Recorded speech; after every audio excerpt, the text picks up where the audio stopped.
Hello, ẹ káàárọ̀, ẹ káàsán, ẹ káalẹ́ according to the time o.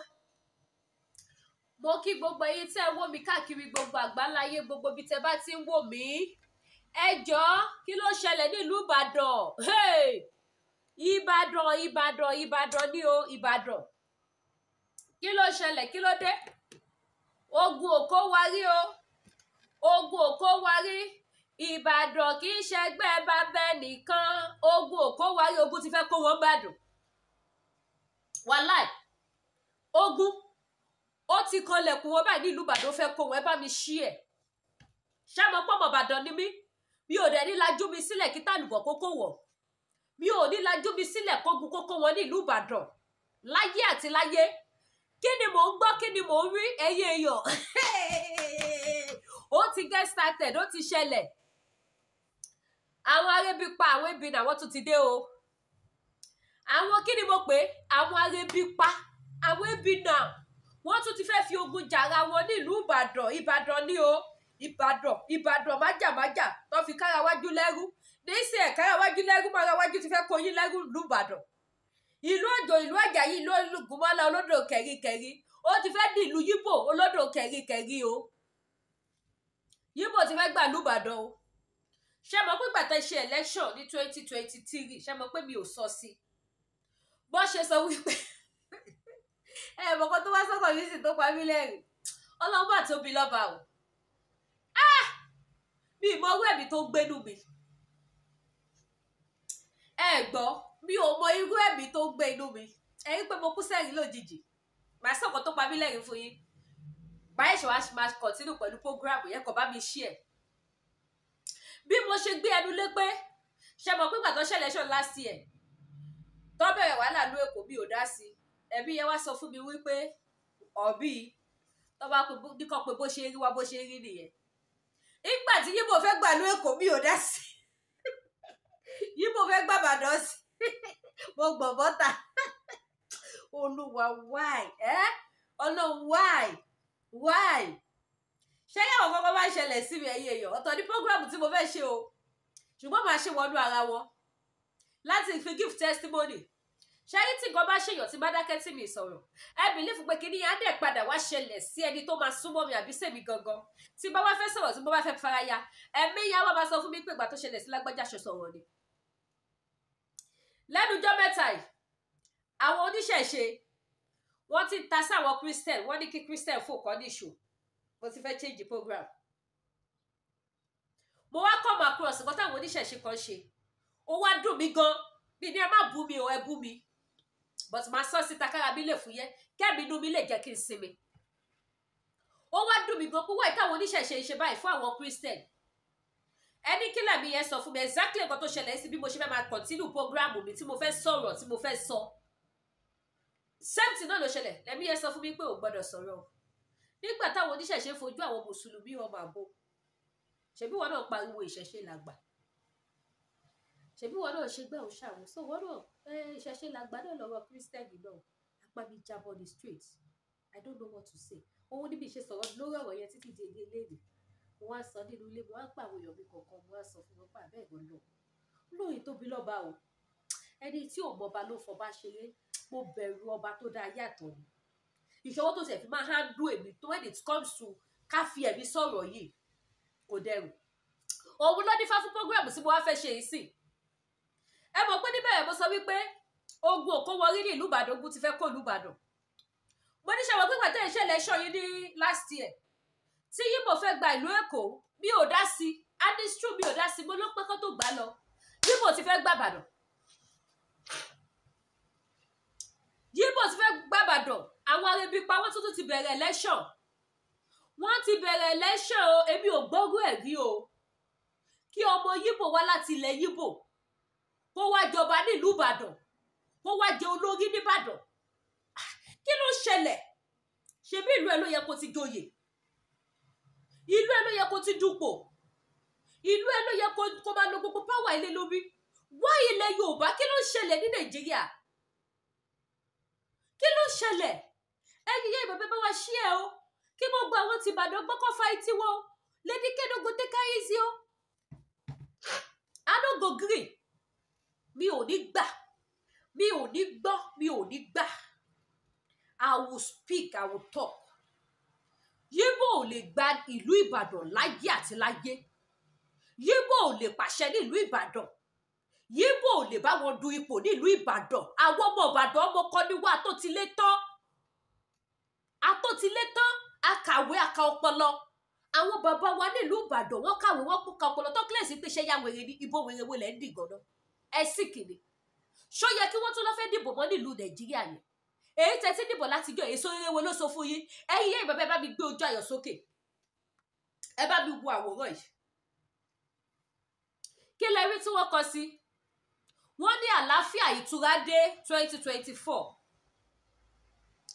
Àlàáfíà ìtura dé. Hey, ọmọ Yorùbá ayé yìí rè. Àlàáfíà àti ìtura dé. Ebuka Okoye. Mo ti tẹ̀ kọ́ lu mi o. Kí ló kọlù wa nílùú Nàìjíríà? Ebuka Okoye, Councillor, Ward B Ìbàdàn South West. Ebuka, wọ́n ní kó lọ dìbò fún Ebuka. Ebuka Okoye, ọmọ Yíbò, kó jẹ Councillor nílùú Ìbàdàn.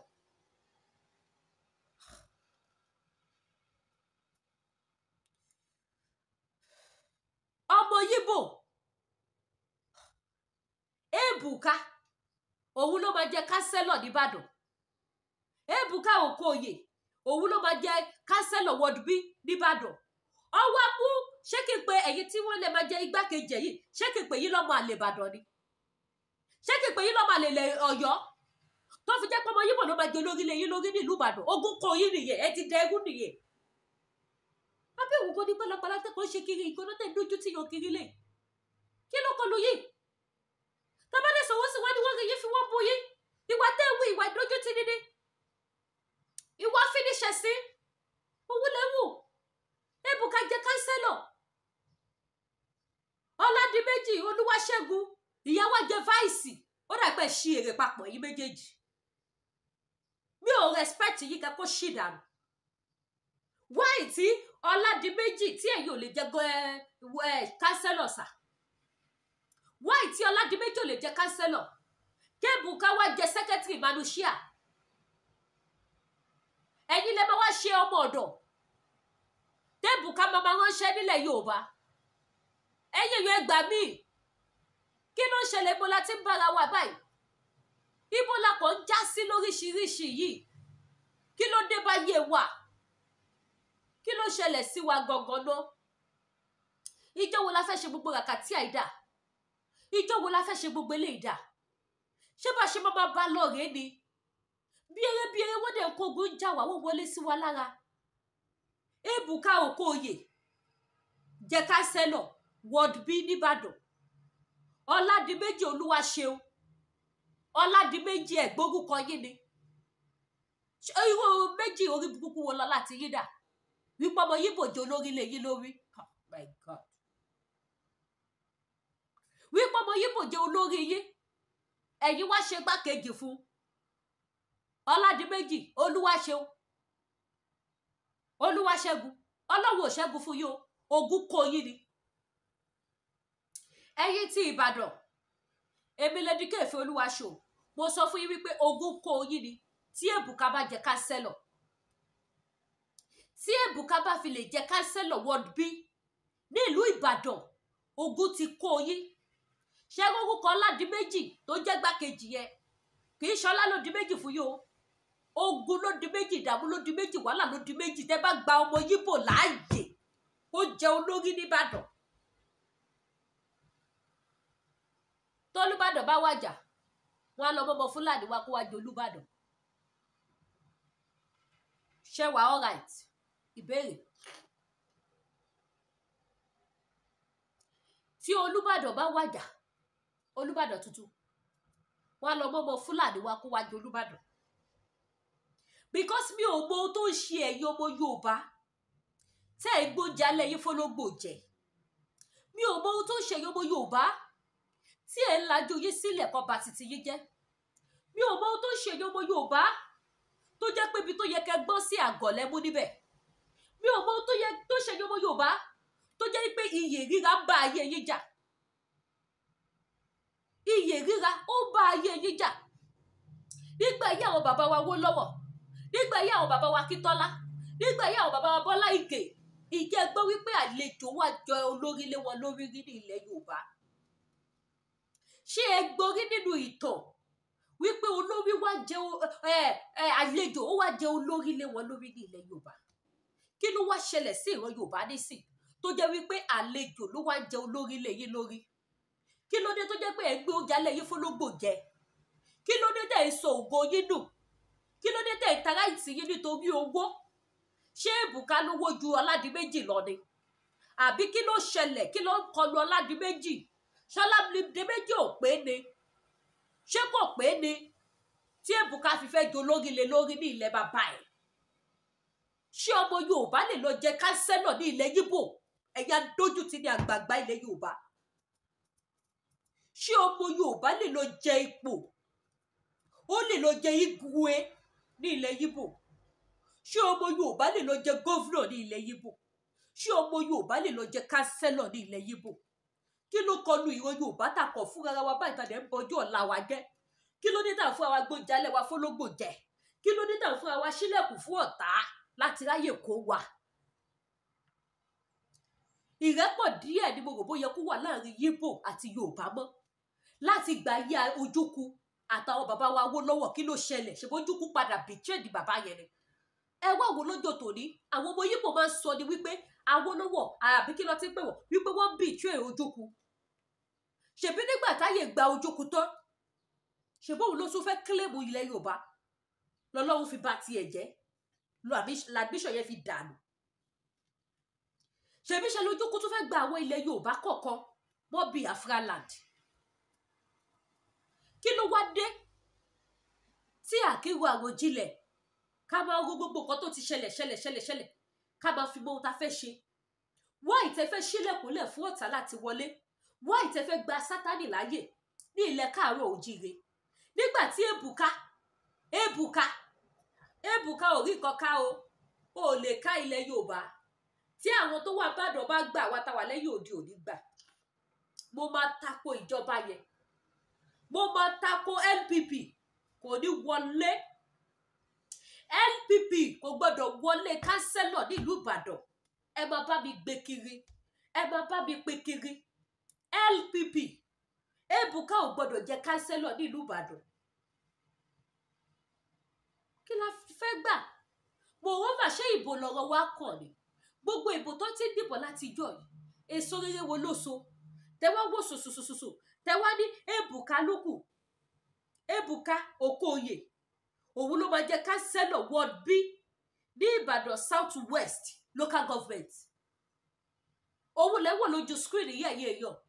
Ẹ dẹ̀ lè print ẹ̀ síta. Ẹ̀yin tẹ́ pé ráyé lọ́mọ kan lẹ Yorùbá, Ọládìméjì Olúwaṣẹ́gun, ẹ̀yin náà dẹ̀ lè gbà kí wọ́n print irú kan báyìí síta. Ẹ wá dúró sẹ́gbẹ́ as igbákejì. Ṣé ìbò lọ́rọ̀ wá kàn ni? Ẹ tuntun ti bẹ̀rẹ̀ ní 2024. Ẹ̀yin ọmọ Yorùbá ẹ jí ilé ti tó lọ. Ẹ jí ẹjẹ́ ká lọ lé. Ẹ̀yin náà ẹ wò wọ́n sẹ́ndì fídíò kan náà sí mi, mo bọ̀. Ẹ jẹ́ kí n tún fi another video kí n tún fi ràn yín. Ẹ jẹ́ kí n fi support kí n fi kún program tá a wò yìí. Ẹ bá mi pín ètò yìí o, because àwọn nǹkan tó báyọ̀ nínú jẹ́ òun lẹ́ ń ṣe ipò tẹ́ dìdìdìdìdìdìdìdìdì tí ẹ̀ rí kókó tí yà ń jẹ yín tẹ́bí payé tí nǹkan ò rọgbọ́n fún yín tẹ́tún sì sọ pé ìbò lẹ́tún sì fẹ́ máa dì lẹ́yìn tẹ́ dìbò 2023 tán. Kí ni outcome ẹ̀? Èso wo ló so fún yín?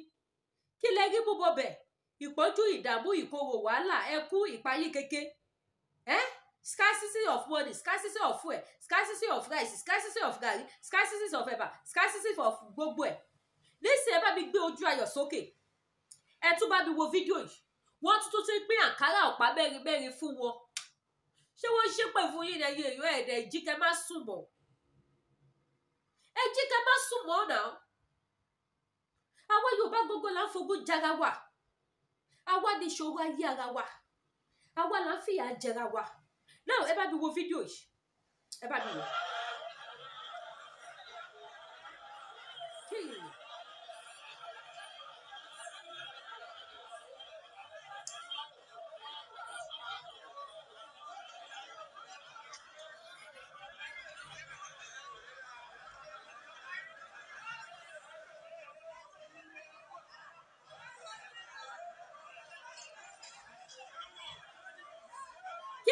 bẹ́ẹ̀ yẹn àǹkárá ni wọ́n pín fún wọn o wọ́n tún ti bẹ̀rẹ̀ lẹ́ṣọ̀ o àǹkárá ọ̀pá mẹ́rin owó ni wọ́n pín fún wọn o wọ́n tún ti bẹ̀rẹ̀ ìbò wọ́n ti bẹ̀rẹ̀ lẹ́ṣọ̀ àǹkárá tẹ́tí ń gbà láti ìgbà tí wọ́n ti ń pín fún yín tí ẹ̀rí kókó kọ̀ọ̀kan mú bẹ́ẹ̀ ẹ̀ tẹ̀yẹ́ ká ṣe educative show ká má pariwo ká ṣe pẹ̀lú fàájì ẹ gbà àǹkárá títí àwọn ọmọ yóò rí school lọ ẹ gbà àǹkárá títí àwọn ọmọ yóò rí iléèwé lọ ẹ gbà àǹkárá títí àwọn ọmọ yóò ríṣẹ́ ṣe ẹ gbà àǹkárá títí ẹ ní hospital ẹ gbà àǹkárá títí kò sí ná ẹ gbà àǹkárá títí kò sójú ọ̀nà ẹ dẹ̀ jáàmì àǹkárá ní gbígbà ẹ jáàmì àǹkárá ọ̀pá mẹ́rin ní gbígbà àǹkárá tẹ́ ẹ lè lò fọ́dún kan àǹkárá tí ẹ lè lò fún ọdún kan ẹ lè lò fún 1 year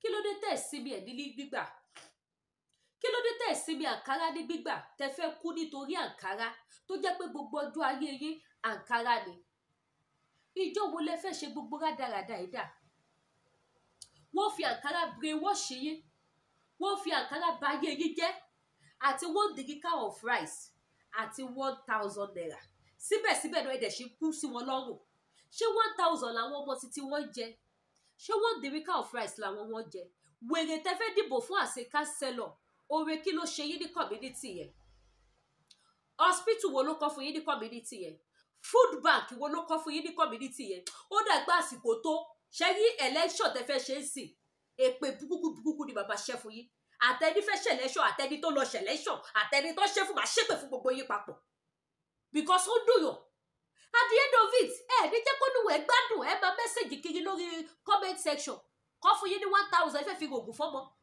ẹ máa wọnú WhatsApp message èèyàn ẹ máa sunkún pèpèpèpè bí ẹgbẹ́rẹ́ wípé bí ń payé ẹ̀rọ jẹjẹ ẹ ní jẹ́ kó níwọ̀ ẹ gbádùn àti iye WhatsApp message wò báyìí àyè èèyàn máa jáde ẹ máa kó condition yín wá bólúwẹ̀ láì ṣe bólúwẹ̀ ò sọ fún yín pé káyé dìbò kiri títì láì ṣe bólúwẹ̀ ò sọ fún yín ẹ ní jẹ́ kólúwẹ̀ ò ráyé mi ẹ ní jẹ́ kólúwẹ̀ ò gbádùn ẹ ní ẹjọ́ lẹ́jọ́ ẹjọ́ ebi ń payé ni gbogbo àwọn tẹ́ ẹ dìbò fún ẹni kọ́ lọ kọ́ food bank fún yín kí wọ́n rọ̀lù ẹ̀ fún 1 year kẹ́ máa lọ síbẹ̀ lórí ọ̀sọ̀ọ̀sẹ̀ kẹ́ máa lọ gbóúnjẹ ẹ jẹ́ bá mi pín programu ẹ bá mi ṣí ẹ gbogbo àwọn tẹ́ ẹ dìbò fún ẹni kọ́ lọ kọ́ food bank ilé oúnjẹ kọ́ máa fún yín lórí ilé aṣọ ẹ wọṣọ mọ́ ṣé àkísà lẹ wọ̀ lọ síbi tẹ́ tí ló ń gba àǹkárá ọ̀pá mẹ́rin ilé àǹkárá tẹ́lọ̀ bínú àwọn màmá mi tí wọ́n jókòó tẹ́ ń wò ní fídíò yìí àǹkárá tí bínú wọn wọ̀ ó bí ti àǹkárá 4 years tó pé fún wọn ìlọ tó fi gba ògo lọ́wọ́ yín wọ́n fún yín láǹkárá 500 ọ̀pá mẹ́rin wọ́n fi gba ògo ayérayé lọ́wọ́ yín ẹ sọ fún wọn pókè wọn ló fún wọn jẹ kánsẹ́lọ̀ wá níbí bá òkè kò sí wàhálà ní orúkọ community ó yá dá food bank ebi ló ń pa yín nílùú Nàìjíríà ìyà ebi ló ń jẹ yín kò sí yàtọ̀ míì ìyà ebi tẹ́bi bá kúrò nínú ìṣẹ́bùṣe òun náà ló fi jẹ́ pé ẹsẹ̀kẹsẹ̀ tó bá ti fẹ́ lòyìn wọ́n fún yín ní ráìsì dìríkà kan kọ́ lè sáré fi lòyìn tó bá dẹ̀ ṣe fún yín ráìsì dìríkà kan yẹn tán wọ́n máa bẹ̀rẹ̀ sí ní lòyìn lẹ́sẹ̀kẹsẹ̀ ni ẹ ṣiṣẹ́ inú yá tún fẹ́lẹ́ bí ẹni tí ò jẹ kankan bí ẹni tí ò jẹ kankan ni ẹ sọ fún wọn wípé ìwọ tó wá tó ló fẹ́ jẹ kánsẹ́lọ̀ wá kọ́ food bank ilé oúnjẹ kọ sí àdúgbò yìí bó jẹ́ ṣe ló máa rẹ́ǹtì shop tí ó bá sí lẹ́mọ̀ fi kọ́ food bank kó rọ̀nù ẹ̀ fún dídí ọdún kan káwọn èèyàn máa lọ síbẹ̀ kọ́ máa jẹ àjẹrí àtàjẹsẹ́kù kọ́ máa gbóúnjẹ lọ́sọ̀ọ̀sẹ̀ ìgbà yẹn la máa mọ̀ pé yẹ̀sọ́ fẹ́ ṣe kánsẹ́lọ̀ àbí kọ́ rọ̀nù ẹ̀ fún yín 2 years 2 good years kẹ́ máa gba oúnjẹ kẹ́ máa gbowó lọ́sọ̀ọ̀sẹ̀ ọmọ wa fún yín lákàárọ̀ ọ̀pá mẹ́rin ẹ wá sọra yín dídàkudà sí títì ẹ wo bí àwọn ìyá àgbàlagbà bí wọ́n ṣe ń sáré sí àǹkárá ọ̀pá mẹ́rin àǹkárá tó jẹ́ pé lè jókòó sí kẹjòkó lè ṣòkó fàyà pẹ́ ṣé wọ́n fi ṣe wá ní ìlú Nàìjíríà ni ṣé wọ́n fi ṣe àwọn ọmọ Yorùbá ni a ní kẹ́ bọ́ lóko ẹrú kẹ́ tẹ̀lé the right channel ẹ̀kọ́ ẹ̀ gbọ́ ẹ tún wá wò sùsù ẹ tún lé Ebuka ló máa jẹ kánsẹ́lọ̀ nìbàdàn ogun ló kọ́ yín yẹn ẹ ṣílẹ̀kùn fógun ni tó máa kó yín lọ ẹ ṣílẹ̀kùn fún wàhálà àti ìdààmú tó máa jẹ yín níyà nílẹ̀ Kóòtù Òjíire tẹ bá fi Ebuka jẹ kánsẹ́lọ̀ tẹ bá dìbò orí burúkú ẹ ṣẹ̀ṣẹ̀ bẹ̀rẹ̀ pẹ̀lú tójú yín rí lórí gbogbo tó ṣì wálẹ̀ tẹ́ ẹ̀ tí bọ̀ ń bẹ̀ ṣẹ́ mọ́yé tí dọ́là dáǹsì 1,300 ní dọ́là as at today tí mò ń sọ̀rọ̀ yìí bí owó bó ṣe máa jẹ́ lọ́la ẹni ìsìn dọ́là is 1,003 ní dọ́là ẹ̀ tí bọ̀ ń bẹ̀ kí Tinubu tó débẹ̀ dọ́là wọ 1,000 ẹ̀ mọ́yé tí dọ́là ti wọ̀ kọjá lọ ní dọ́là wọ 19 going to 2,000 kó tó já wálẹ̀ nísìnyí ó tún ti gbé bọ́dì ó tún ti padà lọ síbẹ̀ ẹ sì wà níbi yẹn ẹ tí bọ̀ ń bẹ̀ ẹ̀yin kan tún wá lọ jòkó sábẹ́ kanopi ẹ tún wá sọ pé ìbò lókùn tẹ fẹ́ dì ẹ tún wá ló ń gba aṣọ ọ̀pá mẹ́rin ẹ ní kọ́ wòye bẹ́ ṣe wà látòkèdélẹ̀ yìí kí wọ́n dá yín lọ́lá tí ìyà ò ní jẹ yín tí ò ní jẹ ẹ̀gọ́ yín mọ́ for life kẹ́ tó dìbò fún wọn ẹ̀kọ́ ń jẹra yín níyà ìfira yín ṣẹ̀sín kàkàkiri ẹ̀ ń kógun já yí ara yín ẹ̀yin ti Ìbàdàn ẹ wojú mi kẹ́tùtù wo ogun ti wọlé kó yín nílùú Ìbàdàn tí Ebuka bá jẹ kánsẹ́lọ̀ tí ẹ bá gba ọmọ Yíbò láàyè láti jẹ olórí nílẹ̀ Yorùbá ogun ló kó yín kó má jẹ́ Ìbàdàn kó tún jẹ́ bòmí ogun kó yín nítorí tí Ìbàdàn la ṣì rí báyìí àmọ́ ibi tó tún kù sí ṣé wọ́n fi ṣe wá ni ṣé àfiṣe ni kẹ́ sọ síta ká gbọ́ asọra wa dídàkudà nítorí àtẹnujẹ ẹni wá ń pín àkàrà fún yín ṣé àkàrà tó pélé yín lọ́wọ́ ṣòwò ló wọ̀ ṣòwò ló ń jẹ èèyàn tó wá fún yín láǹkàrà 1,000 tó lo mọ́tò 50 million wá bá yín ẹ ti mọ̀ pé lórí burúkú èèyàn ò lè nìyẹn ó fẹ́ finish ògùn ayé yín ni ó fẹ́ bá ti yín jẹ́ tó fáínálì ni Ìbàdàn ẹ jí o ogun òkó wa rí Ìbàdàn kì í ṣẹgbẹ́ bàbá nìkan ogun òkó wa ogun òkó gbọ́dọ̀ kó lùbàdàn ogun ò gbọ́dọ̀ wọlé sí lùbàdàn ẹ gbọ́dọ̀ gba àlejò láyè láti fẹsẹ̀ múlẹ̀ ní Ìbàdàn ẹ̀yin ìyá yìí bàbá yìí tí mo tún rèé tí mo ní kí gbé wá fún yín mo ti sọ pé ṣókí ni máa ṣe ẹ bá wa share àwọn short video báyìí ó yí sí fáwọn èèyàn láti wò pápápá ẹ bá wa share kò ní jẹ dátà púpọ̀ ẹ bá wa share kó wọ̀ gbòòrò ayé kí wọ́n tètè mọ̀ kí wọ́n tètè gbọ́ kékulé gbọ́ kó sọ fún toko Ebuka kó padà sí ìlú ẹ̀ kó lọ jẹ kánsẹ́lọ̀ nílùú ẹ̀ ọkọ máa lọ sálábà lẹ́kọ̀ọ́ àwọn èkó Lady K ọmọ burúkú ni Lady K so èkó ni kó gbàgbà kó gbà èkó ìlọ́dẹ̀ bí mi sí tí mo dàgbà sí o èkó ni mo ti ṣe gbogbo ìgbé ayé mi o bí wàá mọ wáyé o tí mi ò bá wọ dá sọ́rọ̀ ogun èkó o tí mo fẹ́ kó gún kó wọlé kó ẹ sọ fún Ebuka kó máa lọ sálábà tó bá ti dá lábà á jẹ kánsẹ́lọ̀ kò sáyè fún nílùú Ìbàdàn bó ṣe jẹ́ nìyẹn ẹ ṣé mo dúpẹ́ subscribe sí YouTube channel mi ẹ tàn notification bell yín ẹ má wá gbàgbé gbogbo àwọn product tá à ń tà ní ọlọ́kan òòjọ̀kan lórí Lady K Ìfẹ́olúwa show gbogbo ẹ̀ ló wà síbẹ̀ tó ń tà wàrà so èyí tẹ́ bá ti fẹ́ níbẹ̀ tó bá lè jẹ́ body cream náà ni òun nìyí this is face soap face cream má fọ́ o face cream lélẹ̀ àṣírí ẹwà Lady K nìyẹn body soap body cream àṣírí ẹwà mi nìyẹn tó bá lè yẹ pé oògùn diabetes lẹ bá fẹ́ àbí ti jẹ̀díjẹ̀dí manpower àti bẹ́ẹ̀ lọ ẹ pè mí lórí WhatsApp number mi kí n sẹ́ẹ̀dì phone number iléeṣẹ́ T-Health Natural Aba kí n sẹ́ẹ̀dì ẹ̀ sí gbogbo ẹ̀yin tẹ́ bá dẹ̀ ní one or two things tẹ́ bá fẹ́ bá mi sọ ẹ jọ̀ọ́ ẹ bá mi ẹ feel free láti pè mí ní orí WhatsApp mi WhatsApp number òun lẹ́ wò yẹn ẹ bá mi sọ fún Ọládìméjì Olúwaṣẹ́gun wípé mo ní tí Ebuka bá jẹ kánsẹ́lọ̀ mo ti ní fọ́tò ẹ̀ máa blọ́ọ̀gì ẹ sọ fún ọ pé mo ní máa blọ́ọ̀gì wọn máa jẹ́ kó yé gbogbo ayé pé wọ́n ń ṣọmọ Ìbàdàn àtọ̀hún ìwà làwọn náà so bó ṣe jẹ́ nìyẹn ẹ ṣeun gan ire o.